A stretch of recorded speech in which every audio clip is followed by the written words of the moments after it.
Hello viewers, कैसे हैं आप सब। उम्मीद करता हूं कि आप सब बिल्कुल ठीक होंगे। तो जिस तरह से आपको पता है, हमारे पास यहाँ पे सी शार्प प्रोग्रामिंग की लेक्चर सीरीज चल रही है और आज के इस लेक्चर के अंदर हम बात करने वाले हैं what are statements, what are expressions and what are operators.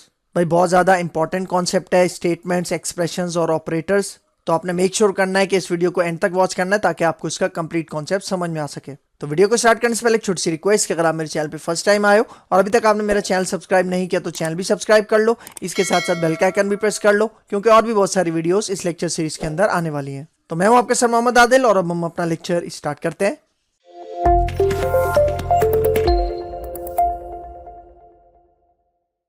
ठीक है, आज हमारे पास टॉपिक है सी शार्प के अंदर स्टेटमेंट्स, एक्सप्रेशंस एंड ऑपरेटर्स। ठीक है, तो ये तीनों चीजें क्या होती हैं सी शार्प प्रोग्रामिंग के अंदर, इसको देखेंगे इस लेक्चर के अंदर।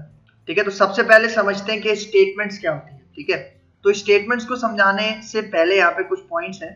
पहला पॉइंट देखो, a C sharp program is a set of task that perform to achieve the overall functionality of the program. ठीक है, इसका मतलब कि जो भी हम सी शार्प का प्रोग्राम बनाते हैं वो क्या होता है, एक सेट ऑफ टास्क होते हैं।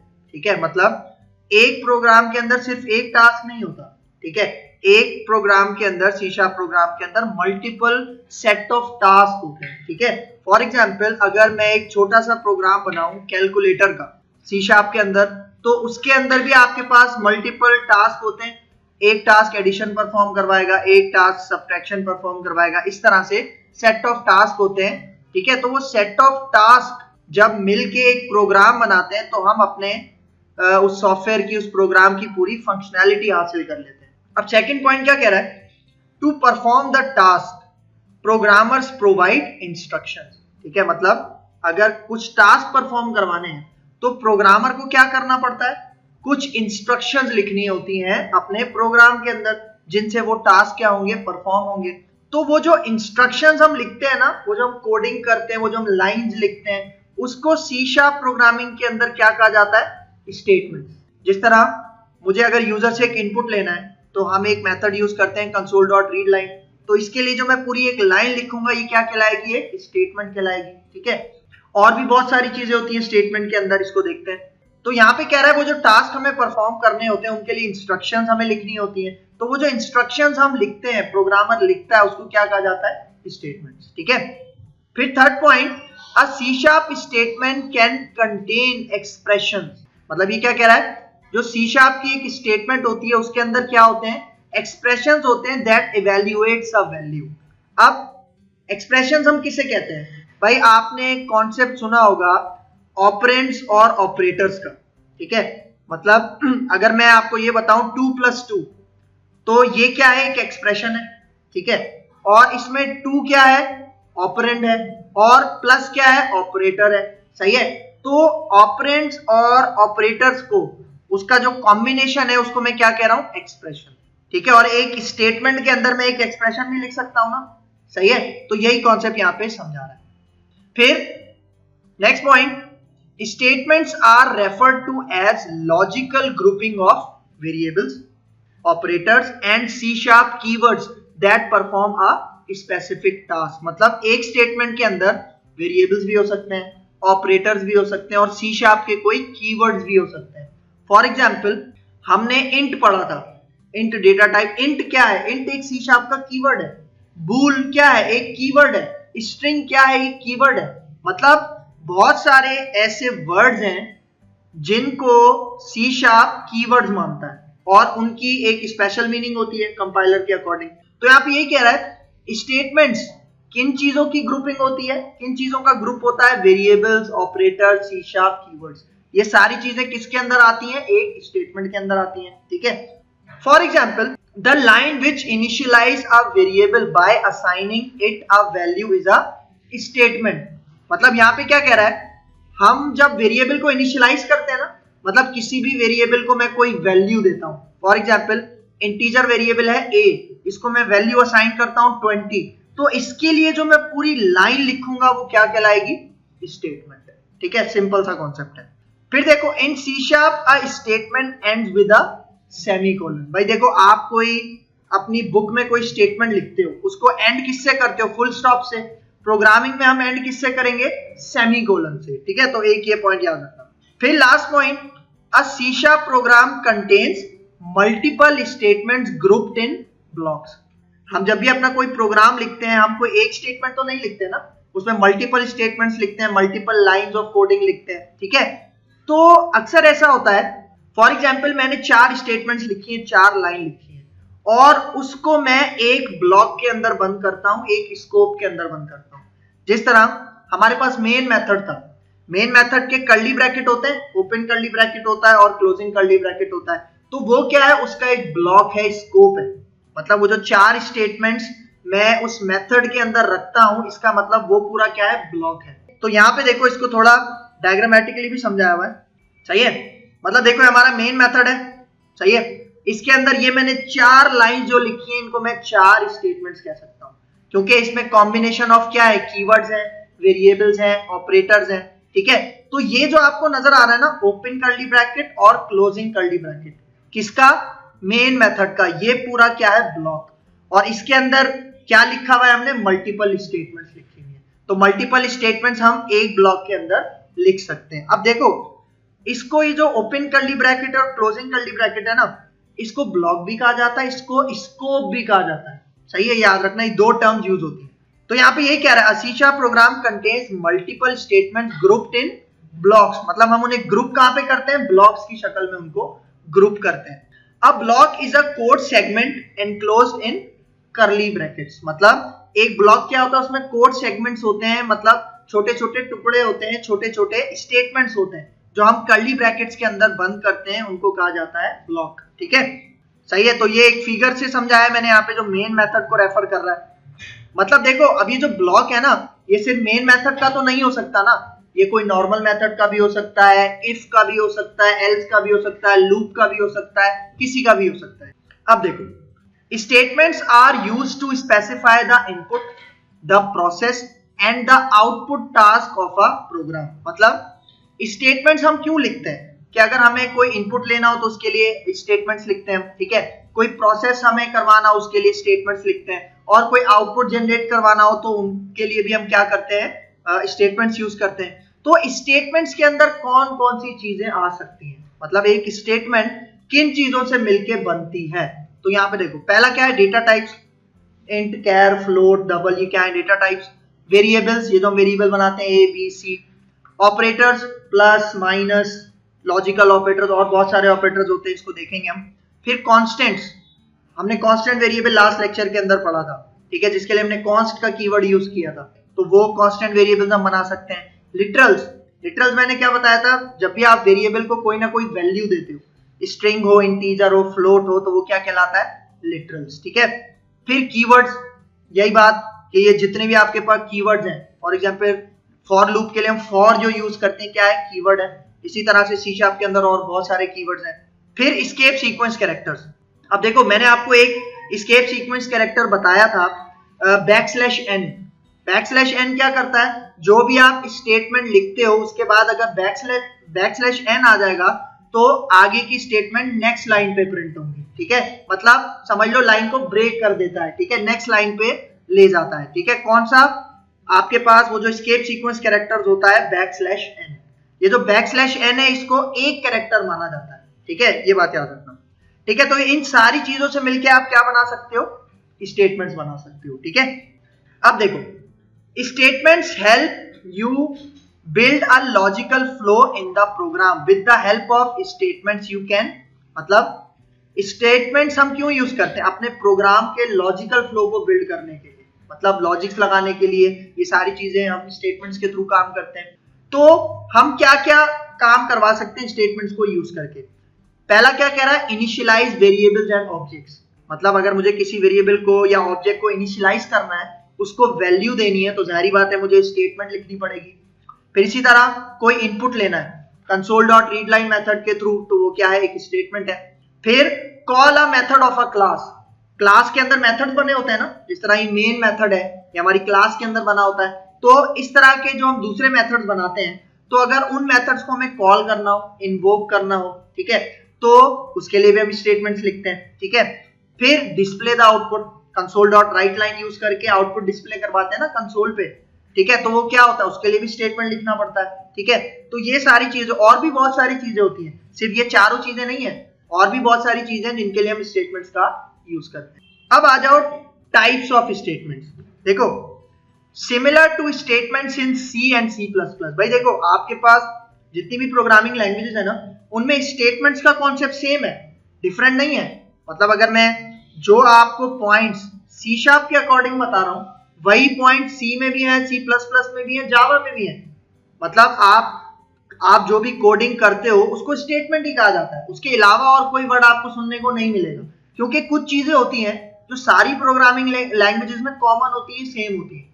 तो यहाँ पे ये कह रहा है, similar to statements in C, C plus plus, the C sharp statements are classified into 7 categories. ठीक है, यहाँ पे कुछ कैटेगरीज लिखी है मैंने 4, क्योंकि आगे कुछ ऐसी स्टेटमेंट्स हैं जो आपको अभी बिगिनर लेवल पे समझ नहीं आएंगी। तो जो 4 आपके पास स्टेटमेंट्स हैं वो मैंने यहाँ पे लिखी है। ठीक है, सबसे पहले सिलेक्शन स्टेटमेंट। सिलेक्शन स्टेटमेंट्स कौन सी होती हैं? वो जो हम इफ एल्स लिखते हैं, इफ एल्स इफ यूज करते हैं, if else if else use करते हैं, ये सारी चीजें, और स्विच स्टेटमेंट यूज करते हैं, ये सारी किसके अंदर आ जाती हैं? सिलेक्शन स्टेटमेंट में। फिर आइटरेशन स्टेटमेंट। आइटरेशन का मतलब होता है रिपीटेशन, और रिपीटेशन के लिए हम क्या यूज करते हैं? लूप्स।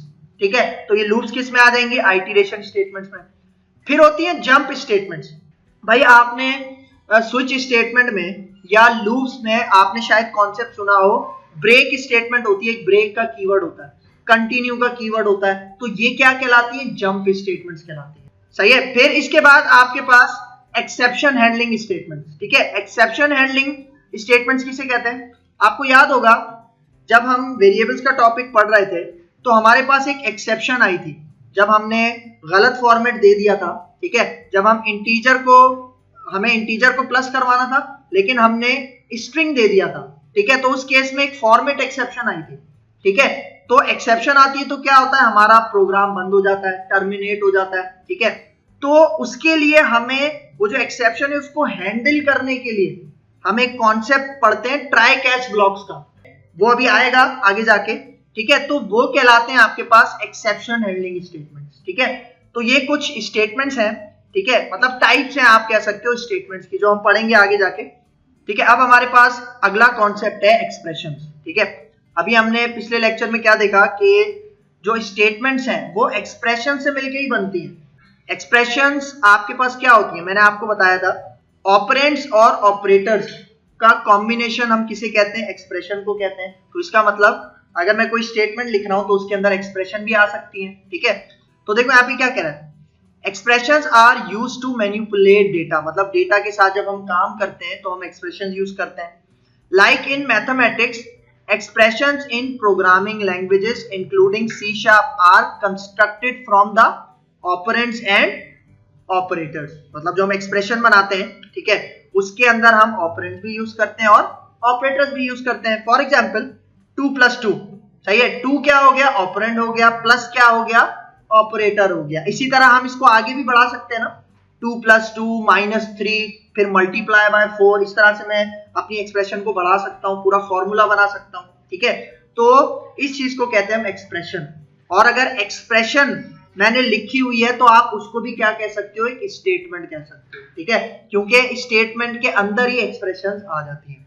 फिर देखो Y point, an expression statement in C# ends with a semicolon. भाई देखो, स्टेटमेंट जब हम पढ़ रहे थे उसमें भी क्या था कि वो एंड होती है सेमीकोलन से। तो जाहिर बात है जब एक स्टेटमेंट के अंदर एक्सप्रेशन लिखी होगी तो वो भी तो सेमीकोलन से ही एंड होगी ना। ठीक है, ये इसका पॉइंट है। अब यहाँ पे देखो, यहाँ पे एक एक्सप्रेशन लिखी हुई है। ठीक है, एक वेरिएबल है इज इक्वल टू ऑपरेटर या असाइनमेंट ऑपरेटर, और इसके अंदर कुछ वेरिएबल्स है, उनको आपस में क्या करवाया हुआ है? मल्टीप्लाई करवाया हुआ है, डिवाइड करवाया हुआ है। तो ये पूरी क्या है? एक एक्सप्रेशन स्टेटमेंट है। ठीक है, एक इसका ये पॉइंट है। क्यों? क्योंकि इसके अंदर ऑपरेंड्स किसे कह रहा है? ये जो प्रिंसिपल टाइम की जो वेरिएबल्स है ये ऑपरेंड्स है, और ये जो स्टेरिक है और ये जो आपके पास फॉरवर्ड स्लैश है, मल्टीप्लाई और डिवाइड के लिए क्या है? ऑपरेटर्स है। ठीक है, तो ये आपके पास एक एक्सप्रेशन स्टेटमेंट है। अब आ जाओ ऑपरेटर्स पे। मतलब देखो, एक चेन चल रही है, स्टेटमेंट होता है, फिर उसके अंदर एक्सप्रेशंस होते हैं, और एक्सप्रेशंस के अंदर क्या होता है? ऑपरेटर्स होते हैं। ठीक है, तो ये पूरी एक चेन आपके पास चल रही है। तो यहां पे देखो, expressions in C sharp comprise one or more operators that perform some operations on variables। मतलब एक्सप्रेशन किसे कह रहे हैं? एक्सप्रेशन के अंदर हम एक या एक से ज्यादा ऑपरेटर्स को यूज करते हुए हम कोई काम परफॉर्म कर सकते हैं, ऑपरेशन परफॉर्म कर सकते हैं। और ऑपरेटर्स अप्लाई किस पे होते हैं? ऑपरेंड्स के ऊपर। तो वेरिएबल्स को मैं ऑपरेंड्स कह सकता हूं ना। मतलब अगर मैंने a प्लस बी लिखा हुआ है, ठीक है, तो a और b क्या है? ऑपरेंड्स हैं, मतलब वेरिएबल्स हैं, और बीच में प्लस जो लगाया हुआ है वो क्या है? ऑपरेटर है। तो मतलब एक एक्सप्रेशन को लिखने के लिए मैं एक से ज्यादा ऑपरेटर भी यूज कर सकता हूं और एक से ज्यादा ऑपरेंड्स वेरिएबल्स भी यूज कर सकता हूं। अब देखो, ऑपरेशन किसे कह रहा है? An operation is an action performed on single or multiple values stored in variables in order to modify them or to generate a new value with the help of minimum one symbol and a value। मतलब ये कह रहा है operation हम किसे कह रहे हैं? जब मैं सिंगल और मल्टीपल वैल्यूज, मतलब हमारे वेरिएबल में सिंगल वैल्यूज भी स्टोर हो सकती है, मल्टीपल वैल्यूज भी स्टोर हो सकती हैं, in order to modify them, मतलब उनकी जो वैल्यूज हैं अगर उन्हें चेंज करना है या कोई न्यू वैल्यू जनरेट करवानी है, with the help of minimum one symbol and a value. मतलब देखो, कोई भी ऑपरेशन परफॉर्म करवाना है ना हमें, तो कम से कम एक ऑपरेंड और एक ऑपरेटर की जरूरत लाजमी पड़ती है। मतलब यहां पे वैल्यू को क्या कह रहा है? ऑपरेंड कह रहा है, और सिंबल को क्या कह रहा है? ऑपरेटर कह रहा है। ठीक है, तो मतलब जब हम इस तरह कोई काम करते हैं तो इसको क्या कहा जाता है? ऑपरेशन। और ऑपरेशन जाहिर बात है, जिस तरह अगर मैंने आपको बताया 2 + 2 है, ठीक है, तो जब ये ऑपरेशन सक्सेसफुल होगा तो क्या होगा? एडिशन का ऑपरेशन परफॉर्म होगा। सही है, तो मतलब ये पॉइंट यहां पे आपको बता रहा है। फिर देखो third point, the symbol is called an operator. वही बात आ गई, यहां पे जो सिंबल का वर्ड यूज किया है कि कोई भी ऑपरेशन आप परफॉर्म करो तो उसके लिए कम से कम भी एक सिंबल और एक वैल्यू की जरूरत पड़ेगी। तो यहाँ पे यही कह रहा है, सिंबल को क्या कहा जा रहा है? Operator, and it determines the type of action to be perform on the value. भाई देखो, ऑपरेटर अगर मैं प्लस दूं तो हमारा C# का कंपाइलर समझ जाएगा ना कि एडिशन करना है, वो कभी सब्ट्रैक्शन तो नहीं करके देगा ना। इसका मतलब वो जो प्लस ऑपरेटर होता है उसका मतलब हमारे कंपाइलर को पहले से पता है, तभी वो उसके अकॉर्डिंग हमारा ऑपरेशन परफॉर्म करता है। ठीक है, तो ये ऑपरेटर जो है ना, सिर्फ प्लस की बात नहीं है, और बहुत सारे ऑपरेटर्स हैं। ठीक है, हर प्रोग्रामिंग लैंग्वेज में सेट ऑफ ऑपरेटर्स होते हैं। ठीक है, तो इसको अभी हम देखेंगे। अब देखो यहाँ पे मजीद बता रहा है, an operand might be a complex expression. मतलब ये कह रहा है जरूरी नहीं है कि जिस तरह मैंने अभी बताया 2 + 2, तो 2 क्या था? ऑपरेंड था। ठीक है, लेकिन जरूरी नहीं है कि आपके पास 2 ही ऑपरेंड हो, इसके अलावा भी हम ऑपरेंड किसी एक चीज को कह सकते हैं। वो क्या चीज है देखना। देखो यहाँ पे एक एग्जांपल से समझा रहा है। ब्रैकेट में क्या लिखा हुआ है? x × y, और इसको ब्रैकेट के अंदर बंद किया हुआ है। इसका मतलब ये एक ऑपरेंड है, एक यूनिट है। मतलब जब हम किसी भी चीज को ब्रैकेट में बंद कर देते हैं, किसी भी एक्सप्रेशन को, तो इसका मतलब वो एक यूनिट है, एक ऑपरेंड है। और मैंने क्या बताया था? ये जो आपके पास एक ऑपरेंड है, ये कॉम्बिनेशन है किसका? एक्सप्रेशन का। एक्सप्रेशन में क्या चीज यूज करते हैं हम? ऑपरेंड्स और ऑपरेटर। ठीक है, तो इनको अगर मैंने ब्रैकेट में बंद कर दिया तो ये क्या बन गया? एक ऑपरेंड, एक यूनिट। और इसको मैं प्लस करवा रहा हूं एक दूसरे ऑपरेंड के साथ, और उस ऑपरेंड के अंदर भी क्या है? एक एक्सप्रेशन है। सही है, तो जब मैं ऐसा काम करूंगा, मतलब जब मैं एक एक्सप्रेशन को एक ऑपरेंड बनाऊंगा, तो इसको हम क्या कहेंगे? Complex expression. मतलब ये जो ब्रैकेट में है ना, x × y, इसको भी मैं ऑपरेंड कह रहा हूं, और जो मैं 2 + 2 में 2 था उसको भी मैं ऑपरेंड कह रहा हूं। सही है, तो ये इसका एक पॉइंट है। अब देखो अगला पॉइंट, अब यहाँ पे यही कह रहा है, is a complex expression where the plus operator is used to join 2 operands. मतलब ये जो 2 ब्रैकेट की वैल्यूज है ना, इनको 2 ऑपरेंड्स कह रहा है क्योंकि अलग अलग ऑपरेंड्स हैं। फिर देखो, the value on which the operation is to be perform is called an operand. मतलब ऑपरेटर अगर मैं किसी वैल्यू के ऊपर अप्लाई कर रहा हूं, ठीक है, तो उस वैल्यू को मैं क्या कह रहा हूं? ऑपरेंड। जिस तरह 2 + 2 प्लस काम किन दो चीजों को जोड़ रहा है, 2 को जोड़ रहा है, ठीक है, मतलब उनका एडिशन परफॉर्म करवा रहा है। तो ये जो 2 है और ये जो ब्रैकेट में एक्सप्रेशन बंद है, ठीक है, इसको मैं क्या कह रहा हूं, ऑपरेंड, क्योंकि इन्हीं के ऊपर ऑपरेटर्स अप्लाई होते हैं और जब ऑपरेटर्स अप्लाई हो जाते हैं तो ये हमारा एक ऑपरेशन कहलाता है। अब आ जाओ ऑपरेटर्स, ठीक है, मतलब ऑपरेटर्स के बारे में मजीद बता रहा है और यहाँ पे टाइप्स भी लिखी हुई हैं। देखो, operators are used to simplify expressions, ठीक है, मतलब सिंप्लीफाई का मतलब आसान करना। ऑपरेटर्स क्या करते हैं, हमारी एक्सप्रेशंस को आसान कर देते हैं।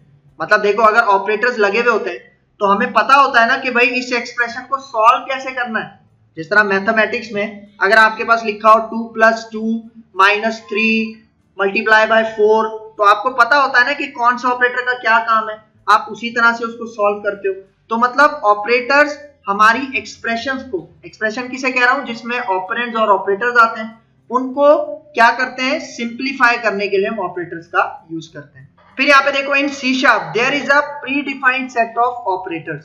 प्री डिफाइंड मतलब C# ने पहले से कुछ ऑपरेटर्स के सेट बना के रखे हुए हैं। प्री डिफाइंड मतलब पहले से बना के रखे हुए हैं, ये हम नहीं बनाएंगे ऑपरेटर्स वगैरह, ये जो बने हुए हैं प्री डिफाइंड है, हम उनको यूज करेंगे। तो यहाँ पे ये कह रहा है, in C# there is a predefined set of operators used to perform various type of operations.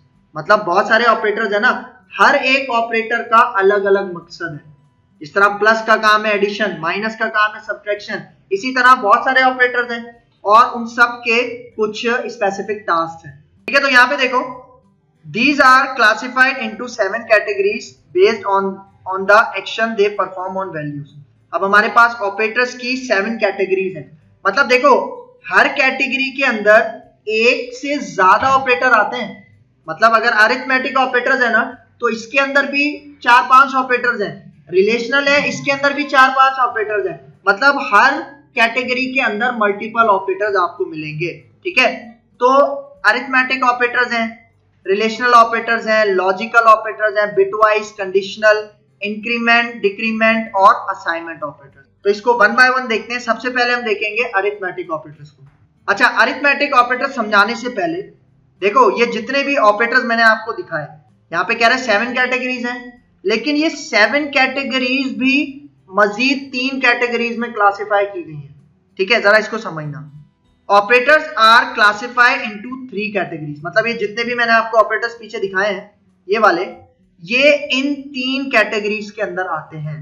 सबसे पहला यूनरी ऑपरेटर, फिर बाइनरी और फिर टर्नरी। यूनरी, देखो यूनरी का मतलब होता है सिंगल नंबर, ठीक है, मतलब आपके पास ये जो ऑपरेटर होते हैं ना, ये एक ऑपरेंड के साथ काम करते हैं। फॉर एग्जाम्पल, मैं लिखता हूं +2, ठीक है, मतलब +2, या लिखता हूं -2 मतलब -2। तो ये जो पॉजिटिव और नेगेटिव मैंने ऑपरेंड से पहले लगाया है, तो ये ऑपरेटर्स कौन से कहलाएंगे, यूनरी ऑपरेटर्स। फिर इसी तरह यूनरी ऑपरेटर्स में एक और आता है इंक्रीमेंट और डिक्रीमेंट। आपने सुना होगा, लूप्स के अंदर शायद आपने यूज किया हो प्लस और माइनस। इनको भी क्या होता है, एक ऑपरेंड की जरूरत होती है, तो ये भी क्या कहलाते हैं, यूनरी ऑपरेटर्स। फिर आ जाओ बाइनरी ऑपरेटर्स। बाय मतलब 2, यू मतलब 1, यूनरी मतलब 1 और बाइनरी मतलब 2, ठीक है। तो हमारे पास ये जो प्लस है ना, ये क्या है, ये बाइनरी ऑपरेटर है, क्योंकि प्लस को कम से कम भी 2 ऑपरेंड्स चाहिए अपना एक्शन परफॉर्म करने के लिए। फिर आ जाता है टर्नरी ऑपरेटर्स। टर मतलब 3, मतलब देखो सिंपल सा है, 1 2 3, यूनरी मतलब 1, बाय मतलब 2 और टर्नरी मतलब 3। मतलब ऐसे ऑपरेटर्स जो 3 ऑपरेंड्स के साथ काम करते हैं। तो ये जितने भी आपके पास मैं यहाँ पे बता रहा हूं ऑपरेटर्स, ये सारे ऑपरेटर्स इन तीनों में से किसी एक में क्या करते हैं, बिलोंग करते हैं, ठीक है, ये इसका पॉइंट है। तो भाई ये था हमारा आज का lecture, statements, expressions and operators in C# programming. उम्मीद करता हूं कि आपको बहुत अच्छे समझ में आया होगा। अगर इस लेक्चर के वाले से कोई भी कंफ्यूजन है तो कमेंट बॉक्स में मुझसे जरूर पूछ लेना। तो अगर आपको मेरी वीडियो पसंद आई है तो मेरे चैनल लाइक कीजिए, शेयर कीजिए और सब्सक्राइब कीजिए और मुझे अपनी दुआ में याद रखिए। तो मिलते हैं इंशाल्लाह नेक्स्ट लेक्चर में, तब तक के लिए दीजिए इजाजत। अल्लाह हाफिज।